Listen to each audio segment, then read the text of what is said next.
This video describes how to prepare an image ready for live tracing in Illustrator. So to start off with, we're going to be working in Photoshop, and what we want to do is we're going to take an image that we've already scanned and we want to maximize the contrast that we have between areas of black and white. When we look at this image at the moment, we can see that we've got a pale grey and a dark grey rather than black and white.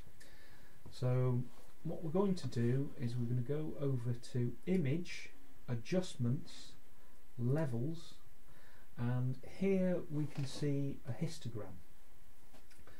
So what the histogram does is that it gives us a visual representation of the distribution of tones within the image.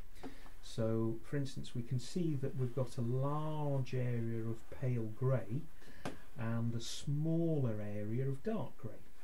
So we can see that reproduced here. This represents the pale grey and this area here represents the dark grey. So if we look here, this represents the black point and this represents the white point. Okay, this point here represents the mid-tones, but we don't have to worry about that for the time being. The first thing we're going to do here is we're going to take this slider and we're going to move it over, so we're going to bracket the tones that the image sees. So we're going to remove the pale grey. Okay, so anything further over this side the image sees as white. Next thing we're going to do is we're going to take the black point and we're going to drag that over, excuse me, and we can see now that anything further over from this point we're going to see as black. Okay, so we can OK that and we can double check it.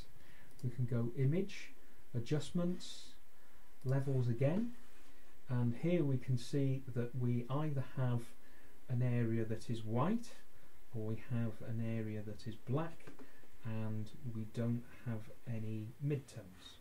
Okay, so to finish off, it would be a good idea if we just concentrated on the area that we want to process. So we can use the crop tool and we can click and drag an area around the image that we want to use, and we can double click and reduce the overall size. So it's a good idea to do this because it means it reduces the amount of processing the computer is going to have to do when it converts the image from a bitmap to a vector image.